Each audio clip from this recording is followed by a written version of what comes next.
দর্শক, ঈদ মোবারক।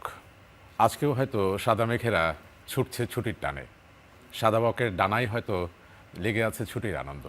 কিন্তু সাদা অ্যাপ্রনের গল্পটা কিছুটা হলেও ভিন্ন। তারা কিন্তু আজকেও ব্যস্ত, এবং ব্যস্ত তাদের সেবার ব্রত নিয়ে।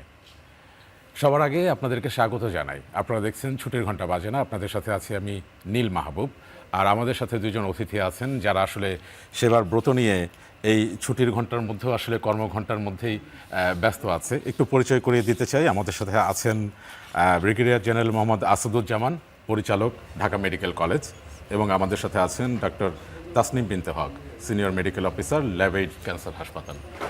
প্রথমেই আসলে দুজনকে স্বাগত জানাচ্ছি এবং ঈদ মোবারক। ঈদ মোবারক। ঈদ মোবারক। এবং আপনাদের মাধ্যমে আপনাদের সকল দর্শককে ঈদ মোবারক। এবং এই যে আজকে ঈদের দিনে ঠিক এই মুহূর্তে আমরা একটা আড্ডা দিচ্ছি, মানে আমি তো আমার কাজ করছি, কিন্তু আপনারাও আসলে যে যার কাজ থেকে নিশ্চয়ই এসেছেন। জি, আপনার কাছে যদি জানতে চাই। জি, আমি আসলেই আমার কাছ থেকে এসেছি। ঈদের দিনে আসলে আমরাও এনজয় করি, তবে কাজের মাধ্যমে। একজন মানুষ যখন অসুস্থ হয় তখন সে সবচেয়ে বেশি অসহায় বোধ করে। তো তার পাশে আসলে থাকতে পারলে ভালো লাগে আমাদের। এবং যে ঈদের আনন্দের চাইতে সে আনন্দটা কোনো অংশে কম নয়। আমি গতকালও হাসপাতালে গিয়েছিলাম, দুপুর পর্যন্ত থেকেছি। এরপরেও অনেক সমস্যা ছিল, সেগুলো সমাধান করেছি, এবং আজকেও সকালে আমি হাসপাতালে গিয়েছি এবং ওখান থেকেই সরাসরি এখানে এসেছি। এখনো বাড়ি ফেরা হয়নি, নিশ্চয়ই এই আয়োজনের পর হয়তো বাড়ি ফিরবেন। এর মধ্যে আবার যদি কাজ পড়ে যায় আবার ফিরতে হবে কর্মক্ষেত্রে। আপনার কাছে একটু জানতে চাইবো, সেটি হচ্ছে যে চাকরি জীবনের প্রথম ঈদ যখন আসলে হাসপাতালে দায়িত্বে কাটাতে হয়েছে, একদম প্রথম, মানে সেই সময়ের অনুভূতিটা আসলে কেমন ছিল পরিবার ছাড়া প্রথমবারের মতো ঈদ? চাকরি জীবনের প্রথম ঈদটা আসলে বলতে হবে একদমই ভিন্ন ছিল। যেহেতু চাকরি জীবনের প্রথম ঈদ, ঈদের আগের যে আমেজটা, ঈদের আগের দিনের যে আমেজটা, প্রথমেই বাসায় সব কিছু প্রিপেয়ার করে রেখেছি। প্রথমে একটু খুব খারাপ লাগছিল যে পরিবারকে ছাড়া ঈদটা করব, স্বজনদের পাশে থাকবো না। কিন্তু যখন রেডি হয়ে অ্যাপ্রনটা পরে হসপিটাল ডিউটিতে গেলাম, তখন আসলে একদম ভিন্ন একদম ডিউটির মধ্যে ঢুকে গেলাম।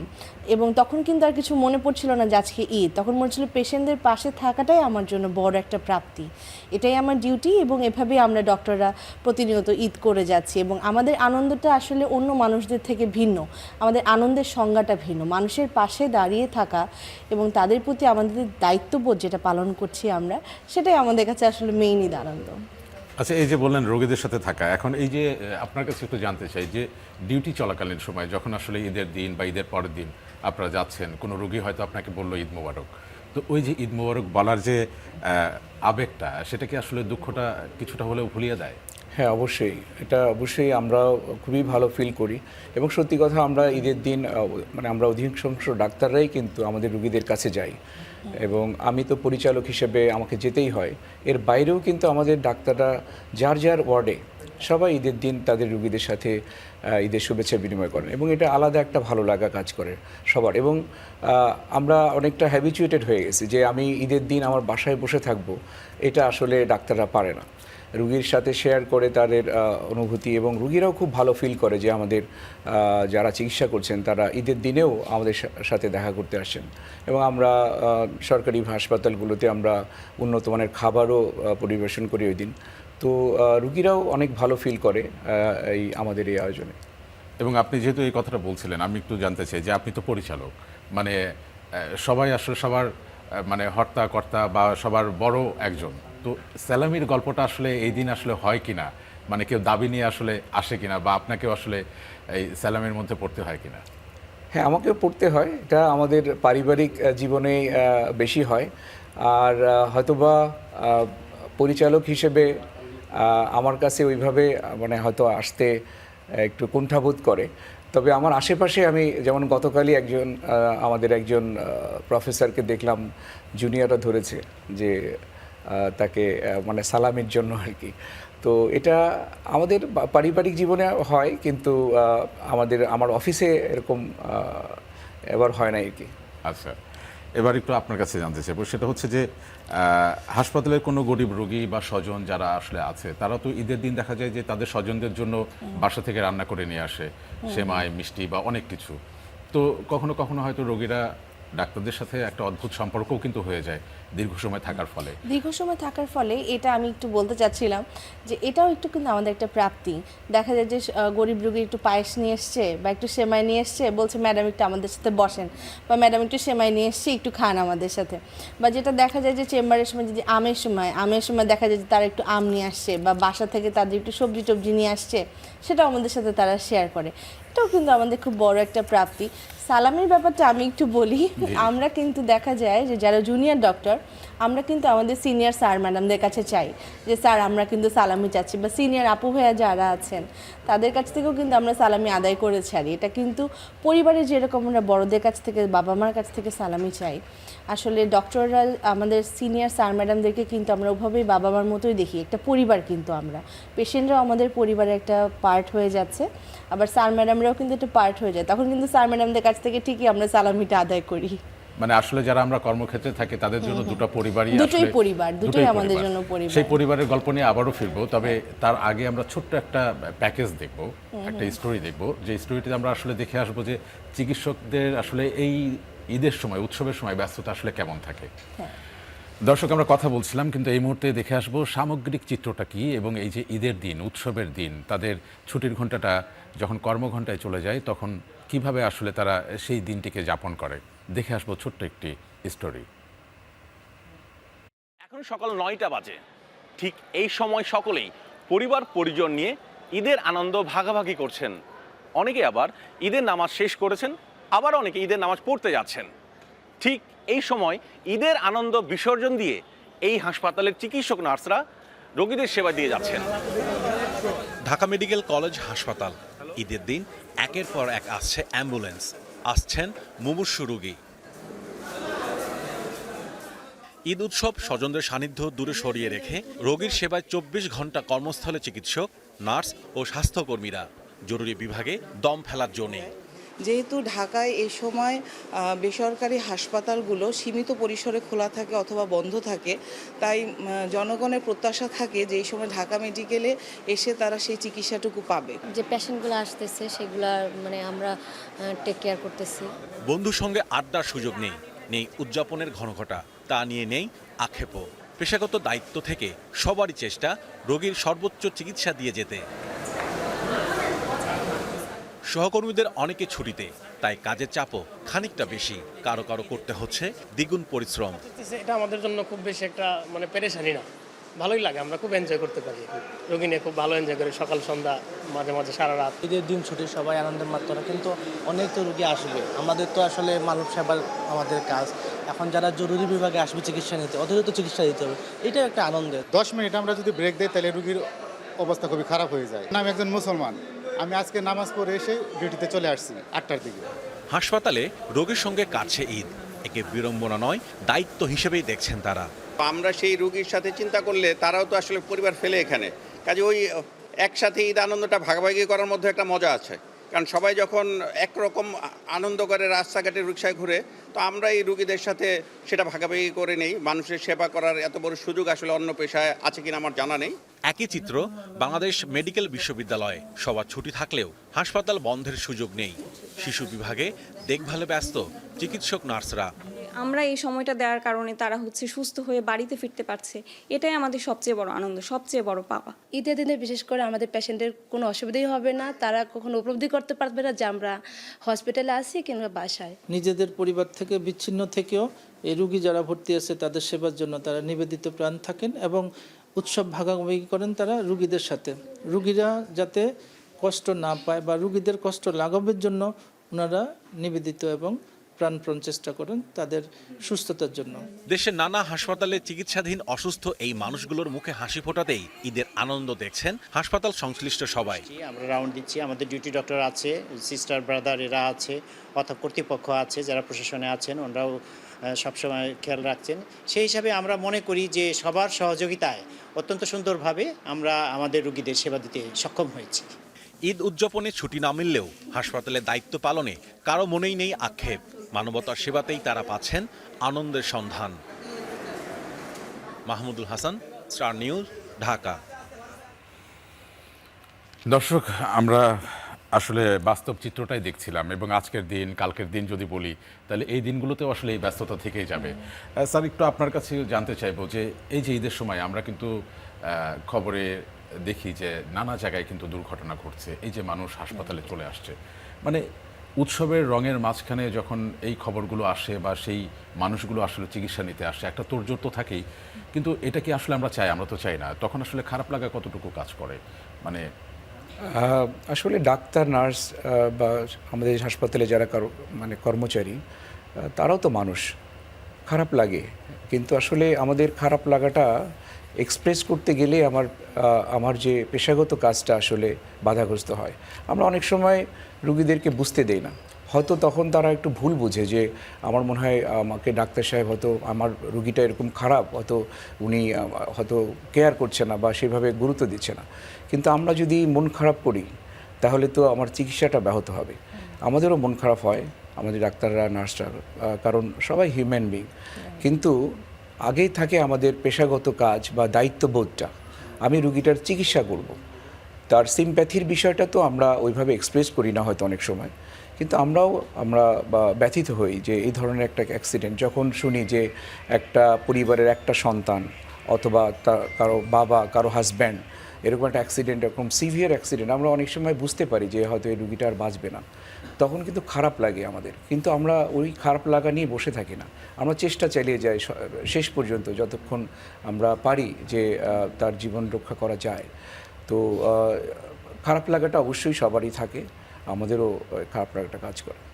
মানে সেই বিষয়ে আপনার কাছে জানতে চাইবো খুব সংক্ষেপে যে এই যে দায়িত্বের কারণে কিন্তু আমার হাসি মুখ রাখতে হচ্ছে, আমাকে হয়তো দেখা যাচ্ছে অনেক সময় স্বজনরা রূঢ় আচরণও করে ফেলে না বুঝতে পেরে, মানে সেটাও কিন্তু আমাকে মুখ বুজে সয়ে নিতে হচ্ছে। তো দায়িত্বের পাশাপাশি এই যে মানবিকতার যে গল্পটা, যেটা সবসময় আসলে নিজের সাথে রাখতে হয়, কেমন লাগে? আমাদেরকে তো আসলে পেশেন্টদের সাথে খুব এমপ্যাথেটিক হতে হয়, সিম্প্যাথির সাথে সাথে আমাদের খুব এমপ্যাথেটিক হতে হয়। কিন্তু পেশেন্টের মুখে যখন একটু হাসি ফোটে বা পেশেন্টের যারা রিলেটিভ থাকে তারা যখন আমাদের কাছ থেকে ভালো বিহেভ পায় বা আমাদের কাছ থেকে প্রপার যে ট্রিটমেন্টটা তারা পায়, তারা কিন্তু খুব খুশি হয়। এই জায়গাটা যখন তারা খুশি হয় বা তাদেরকে আমরা সুস্থ করে বাড়িতে ফিরাতে পারছি, তখন এই জিনিসটা খুব একটা বড় প্রাপ্তি লাগে আমাদের কাছে দায়িত্ববোধের জায়গাটা থেকে। বা একটা পেশেন্ট দেখা যাচ্ছে যে রোড অ্যাক্সিডেন্ট করে আসছে, হ্যাঁ, তখন তাকে আমরা সার্ভিস দিচ্ছি, বা একটা বাচ্চায় দেখা গেল জ্বর নিয়ে আসছে বা কোনো একটা অ্যাক্সিডেন্ট নিয়ে আসছে, তার পাশে যখন আমরা দাঁড়াতে পারছি, এই জায়গাটা আসলে মানে অসম লাগে, একদম খুব ভালো লাগে। এবার একটু র্যাপিড ফায়ার খেলতে চাই, মানে আমি প্রশ্ন করব আর আপনি উত্তর দেবেন, ঠিক আছে, এবং যত দ্রুত পারা যায়। প্রথমে স্যারের কাছে যাব, সেটি হচ্ছে যে প্রেসক্রিপশনে যখন ডাক্তাররা আসলে লেখেন, দেখা যায় সেটা আসলে সাধারণ মানুষ বুঝতেই পারে না অনেক সময়। তো আপনার কাছে জানতে চাই, মাঝে মাঝে কি এরকম হয় যে নিজের লেখাটা আসলে নিজেও বুঝতে পারছেন না? হ্যাঁ, এটা হয় আসলে, ডাক্তারদের লেখাটা ওয়ার্ল্ড ওয়াইডই এরকম।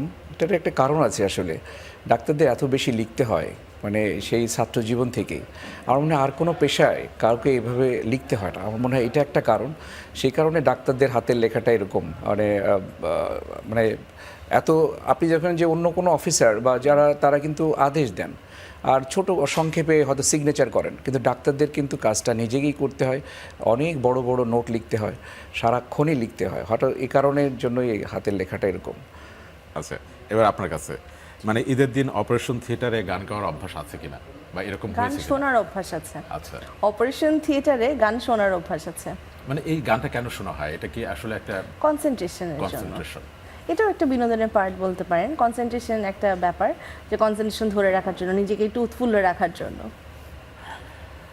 আপনার কাছে একটু জানতে চাইবো, একটু মজার, আমারও আসলে জানতে ইচ্ছে করছে, কারণ আমারও অনেক আত্মীয় আছে, আমি একটু জেনে নেবো যে তারাও আসলে মনে মনে কী ভাবে, যে কোনো আত্মীয় যখন ফ্রিতে পরামর্শ চায় তখন মনে মনে কী বলেন? আসলে এই সংখ্যাটা এত বেশি, মানে আমরা ডাক্তার হওয়ার পর থেকে, আমার এই প্রায় 30 বছর চাকরি চলছে, মনে হয় এমন কোনো দিন নাই যে এরকম পরামর্শ মানে চায় নাই কেউ। আর এখন তো ডিজিটাল, ধরেন হোয়াটসঅ্যাপ বা অন্যান্য মিডিয়া থাকাতে, ফেসবুকে আরও সহজে এগুলো চাওয়া হয়, ইনভেস্টিগেশন সহ সব কিছু পাঠিয়ে দেয়। আমরা যেটা মনে করি, হয়তো আমি একটু চাচ্ছি যে আমার একটা ইনভেস্টিগেশন লাগবে, একটা বা দুইটা কাগজ পাঠালেই হয়, সে হয়তো 30টা ডকুমেন্ট হোয়াটসঅ্যাপ করে পাঠিয়েছে। তো এটা ঠিক, আমাদের বিশেষ করে আমি যে দায়িত্বে আছি, আমার এরকম আমার অফিসিয়াল দায়িত্ব তো অনেক, তার মধ্যেও যখন এগুলো পাই, এখন এগুলো আমরা ইগনোর করতে পারি না। তবে হ্যাঁ, মাঝে মাঝে বিরক্তই লাগে যে এটা মনে হয় একটু কম হলে ভালো হতো, কিন্তু তার জন্য কিন্তু এটা খুবই গুরুত্বপূর্ণ। এমন হয়, ধরুন আমি একজন অ্যাডমিনিস্ট্রেশনের মানুষ, কিন্তু আমাকে দেখা যাচ্ছে অনেক সিনিয়র ডাক্তারের প্রেসক্রিপশনও পাঠানো হচ্ছে টু র্যাটিফাই বা মানে ভ্যালিডেট করার জন্য যে এটা কি ঠিক আছে কিনা। তো আমাদের এই ধরনের কাজ করতে হয় এবং এটা আমরা বুঝতে দেই না, মানে যারা এগুলো মানে পাঠায়, কিন্তু নিজের ভিতরে অনেক সময় একটু বিরক্তি তৈরি হয়, বিশেষ করে আমরা যারা অনেক বেশি ব্যস্ত থাকি। তারপরেও আমি কখনো এরকম হয় নাই যে আমার কোনো আত্মীয় স্বজন বা কেউ কোনো একটা অ্যাডভাইস চেয়েছে আমি দেই নাই। আমি আপনার স্টুডিওতে আসার আগেই আমার একজন আত্মীয় তার 2টা MRI রিপোর্ট পাঠিয়েছে, এটা আমি আমার একজন প্রফেসরকে দিয়ে দেখিয়ে তারপরে ওখান থেকে আসলাম আর কি। তো এটা হামেশাই হয় এবং মাঝে মাঝে আসলে এই যে বিরক্তি লাগাটা, এটাও আসলে নেগেটিভ না, কারণ আমার নিজেরও আসলে একটা দায়িত্ব আছে, সেই দায়িত্বের মাঝখানে যখন আমি সময় পাচ্ছি না, এক্স্যাক্টলি, আবার অনেকে মনে করে যে আমি তো একা, কিন্তু সারাদিনে সে হয়তো তার কাছে একা, কিন্তু আপনার কাছে তো এরকম আসছে অসংখ্য। রাইট। আপনার কাছে একটু জানতে চাইবো, সেটা হচ্ছে যে সবচেয়ে অদ্ভুত রোগী কোনটি? মানে আমরা তো অনেক ধরনের রোগী দেখি, যিনি গুগল সার্চ করে আসেন নাকি যিনি কবিরাজি করে আসেন? আমার মনে হয় এটা ডিজিটালাইজ হয়েছে। আগে মানুষ কবিরাজি করে আসতো, আর এখন মানুষ গুগল সার্চ করে আসে। দুটো দুই রকমের, জাস্ট একটু আপগ্রেড হয়েছে আর কি।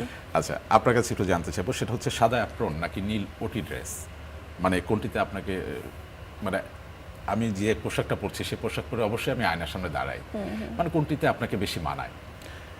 আসলে ডাক্তারদের এই 2টা ড্রেসই খুবই সুন্দর মানায় ডাক্তারদের, আর আমি মিলিটারি অফিসার হিসেবে আমার ইউনিফর্মে সবচেয়ে বেশি আমার ভালো লাগে। মানে দুটোই? আপনার কাছেও জানতে চাইবো। আমার কাছেও স্যারের মতোই বলতে চাচ্ছি যে দুটো ড্রেস আসলে ভালো লাগে, বাট আমি যেহেতু সার্জারিতে, তো আমার কাছে মনে হয় ওটি ড্রেসটা খুব বেশি ভালো লাগে। আচ্ছা, দারুণ। আরেকটি বিষয়ে জানতে চাইবো, সেটা হচ্ছে যদি দুজনের কাছে জানতে চাইবো, প্রথমে স্যার, যে যদি একদিনের জন্য অদৃশ্য হতে পারতেন, তাহলে এই যে ডিউটি, দায়িত্ব, এত কাজ, এত প্রেশার, এইসব কিছুকে পিছনে ফেলে কোথায় পালাতেন? আমার মনে হয় কোনো একটা জঙ্গলে। জঙ্গলে কেন? যেখানে মোবাইল নাই, অন্য কোনো নেটওয়ার্ক নাই, এরকম একটা জায়গায় আমি পালাতে চাই। জঙ্গলে থাকুক সব মঙ্গল। আপনার কাছে জানতে চাইবো। আমি যেতাম হলো সমুদ্র সৈকতে, ফ্যামিলি নিয়ে সমুদ্র সৈকতে চলে যেতাম, সমুদ্রের গর্জন শোনার জন্য। সমুদ্রের গর্জন। সমুদ্র আপনাকে আসলে কতটা রিল্যাক্স করতো এবং কেন, কিভাবে? সমুদ্র একটা আল্লাহর একটা অশেষ নিয়ামতের জায়গা, এত সুন্দর এবং এত পিসফুল। সমুদ্রের গর্জনটাই আমার কাছে মনে হয় খুবই পিসফুল, মিউজিক্যাল একটা জায়গা। সেখানে ফ্যামিলি নিয়ে যেতাম, কেউ থাকতো না, আর কেউ থাকতো না, মোবাইল থাকতো না, ডিউটি থাকতো না, কোনো কিছু থাকতো না। এটা আমার কাছে মনে হয় খুব পিসফুল, সাথে ফ্যামিলি, সামনে সমুদ্র। মানে আপনার দুজন চিকিৎসক মিলে একজন অরণ্য নিয়ে নিলেন, একজন সমুদ্র নিয়ে নিলেন, আমাদের জন্য থাকলো শুধু পাহাড়। আচ্ছা, এবার একটু ভিন্ন প্রসঙ্গে যাব, সেটা হচ্ছে যে একজন সাংবাদিকের ব্যাগ, হ্যাঁ, তার মানে সেখানে একটা কলম কিংবা একটা খাতা, কাগজ, ডায়েরি, কিছু একটা থাকবে। আমি যদি মডেল বা অভিনেত্রীদের কথা বলি, তাদের ব্যাগ সার্চ করলে কসমেটিক্স পাওয়া যাবে। তো অনেকেরই আগ্রহ, আমারও আগ্রহ, আসলে ডাক্তারদের ব্যাগে কি থাকে। হ্যাঁ, আপনার কাছে একটু জানতে চাইবো যে আপনার ব্যাগে আসলে কি কি থাকে? ডাক্তারদের ব্যাগে নর্মালি একটা স্টেথোস্কোপ থাকে, যেটা ছাড়া আসলে একজন ডাক্তার কাজ করতেই পারে না। তো সবসময় ডাক্তার তার ব্যাগে একটা স্টেথোস্কোপ ক্যারি করে, আর অন্যান্য ছোটোখাটো জিনিস তার এভরিডে লাইফে যেগুলো দরকার হয়, হয়তো তার প্রফেশনাল কাজে, সেগুলো রাখে। তবে স্টেথোস্কোপটা মাস্ট। আপনার? স্টেথো থাকে, মাঝে মাঝে টর্চ থাকে, এই তো এগুলোই থাকে। আর বাকি যেগুলো আনুষঙ্গিক, সেটা সব ডে টু ডে লাইফে থাকে আর কি। অ্যাজ আ গার্ল তো অফকোর্স আমার লিপস্টিকটা থাকে, এটাই। আচ্ছা, এবার একটু জানতে চাইবো, একটা প্রেসক্রিপশন আসলে করতে বলবো। আপনারা তো সবসময় যে প্রেসক্রিপশন লিখে অভ্যস্ত, ঠিক সেই প্রেসক্রিপশন না, মানে এটা হবে একটু অদ্ভুত প্রেসক্রিপশন, যেটাই আসলে কোনো মেডিসিন থাকবে না, মানে যেটায় পরামর্শ দেবেন এই যে আমরা আসলে অনেক ধরনের খাওয়া দাওয়া করছি, অনেক সমস্যা থাকতে পারে, আসলে এই সময় মানে কি করতে হবে, একটা পরামর্শ, মানে একটু মজার ছলে, যদিও এটা তাৎক্ষণিক বলাটাও একটু টাফ, তারপরও 3 বেলা হাসতে হবে, সবার সাথে আড্ডা দিতে হবে খুব বেশি করে, ঘুরতে যেতে হবে, ছবি তুলতে হবে, ফ্রেন্ডস অ্যান্ড ফ্যামিলির সাথে খুব মেমোরিজ করতে হবে। আপনি কি বলবেন? হ্যাঁ, হাসিটা একটা ভালো ওষুধ অবশ্যই। আর ঘুমমুক্ত বাতাসে আমাদের যে এক্সারসাইজটা খুব ইম্পর্ট্যান্ট, মানে আমরা অন্তত দৈনিক কিছুক্ষণের জন্য 1/2 hour to 1 hour এটা হাঁটা উচিত আমাদের মুক্ত বাতাসে। তো আড্ডা দেওয়া, গল্প করা, পরিবারের সাথে সময় কাটানো, এগুলো আমাদেরকে রিল্যাক্স করে। এবং ঘুম, এটা কিন্তু খুব ইম্পর্ট্যান্ট একটা ইস্যু। আসলে আমরা যে ওষুধের উপরে ডিপেন্ড করি, অনেক সময় রুগীরা কিন্তু ওষুধটাই বেশি পছন্দ করে, কিন্তু এর বাইরে যে আপনি যেটা বললেন যে আসলে ওষুধের বাইরে যে বিষয়গুলো আছে সেগুলো কিন্তু আরও বেশি ইম্পর্ট্যান্ট। আসলে যেমন একজন মানুষ যদি না ঘুমায়, সে তার মাথা কিন্তু কুল হয় না, সে ইরিটেটেড থাকে, সে তার দৈনন্দিন কাজও কিন্তু করতে পারে না। এবং আপনি জানেন যে ঘুম কিন্তু একটা মহৌষধ আসলে একজন মানুষের জন্য। এবং আপনি যেগুলো বললেন, স্যারও আসলে বললো, এগুলো খাওয়ার আগে খাবে না খালি পেটে না ভরা পেটে, আসলে সেটা তো জানার নাই। যেহেতু ঈদের দিন আমি মনে করে নিলাম যে ভরা পেটেই খাবে। ভরা পেটেই খাবে, রাইট। আচ্ছা, এবার মাঝে মাঝে এরকম হয় না যে অদ্ভুত কিছু রোগী আসে, অদ্ভুত কিছু প্রশ্ন করে। তো আমি আজকে মনে করেন সেই অদ্ভুত একজন রোগী, আমি কিছু অদ্ভুত প্রশ্ন করতে চাই এবং অবশ্যই ঈদ রিলেটেড প্রশ্ন করতে চাই। সেটা হচ্ছে যে ঈদের স্যালামি কম পেলে আমার খুব মাথা ঘোরে আর চোখে অন্ধকার দেখি। তো এটার কি আসলে এমন কোনো ইনজেকশন আছে যা বড়দের দিলে তারা টাকা বেশি দেবে? হ্যাঁ, অনেক মানুষের সামনে তার সালাম করতে হবে, যেখানে হয়তো বা সে দিতে বাধ্য হবে। এই মুহূর্তে আমি যদি আপনাকে বলি যে আপনি আসলে লাইভ ক্যামেরায় বা লাইভ প্রোগ্রামে কখনো ঈদ সালামি দিয়েছেন? না। আজকে দিতে চান? হ্যাঁ, দিতে চাই। আচ্ছা দর্শক, আমরা কিন্তু জেনে রাখলাম এবং সে যেটা বললো, যে উত্তরটা দিয়েছিল সেই উত্তরে কিন্তু আমি তাকে আসলে ফাঁসিয়ে দিয়েছি। তাহলে সালামি পাচ্ছি, এটা আমার জন্য প্রথম হবে। আপনার কাছে একটু জানতে চাই, সেটা হচ্ছে যে ফেসবুকে ঈদের ছবি কিংবা স্ট্যাটাস দিলে লাইক পড়ে না, মানে এতে আমার রক্তচাপ আসলে বেড়ে যায়, মানে এটা নিয়ন্ত্রণের কোনো উপায় আছে কিনা? ইনস্টাগ্রামে দিয়ে দেখেন, ফেসবুকে যেহেতু পাচ্ছে না তাহলে ইনস্টাগ্রামে দিয়ে দেখেন। দারুণ। আপনার কাছে একটু ভিন্ন ধাঁচের একটি প্রশ্ন করতে চাই, সেটা হচ্ছে যে সবাই বলে প্রেমে পড়লে নাকি ঘুম আসে না। তো আমি তো সারাদিনই ঘুমাই, তাহলে কি আমার জীবনে প্রেম আসবে না? প্রেমে পড়লে ঘুম আসে না? আচ্ছা, আমার আসলে এই অভিজ্ঞতা নাই। আচ্ছা, স্কিপ করলাম। তাহলে আপনি এটা বলেন যে ঈদে তো আসলে সবাই ছবি তোলে, কারণ চেক ইন এবং চেক আউটের একটা ব্যাপার স্যাপার আছে। তো এই সেলফি তোলার সময় দেখা যায় যে অনেকের মুখ বাঁকা হয়ে যায়, আমার হয়তো মুখ বাঁকা হয়ে যায়। তো আমি বলতে চাচ্ছি যে এটা আসলে প্যারালাইসিস নাকি অতিরিক্ত স্টাইল করার ফল? এটা অতিরিক্ত স্টাইল করার ফল। আচ্ছা, একদমই আয়োজনের শেষ জায়গায় চলে এসেছি। তো আমরা একটি বিষয় আপনাদের কাছে জানতে চাই, সেটা হচ্ছে যে ডাক্তার এবং রোগী, পেশেন্ট, মানে এই দুজনের সম্পর্ক কতটা বন্ধুত্বের সম্পর্ক হওয়া উচিত? আসলে ডক্টর পেশেন্ট রিলেশনশিপ অবশ্যই খুবই উন্নত হওয়া উচিত। এবং ডাক্তার যেমন রোগীকে আসলে মানবিকতার দিক থেকে বা দায়িত্ববোধের দিক থেকে দেখবে, রোগীরও কিন্তু উচিত আসলে ডাক্তার বা নার্স বা কর্মচারী যারা তাদের জন্য সেবা দেয় তাদের প্রতি তাদের যোগ্য সম্মানটা দেওয়া, কৃতজ্ঞতা প্রকাশ করা, এইটা কিন্তু উচিত।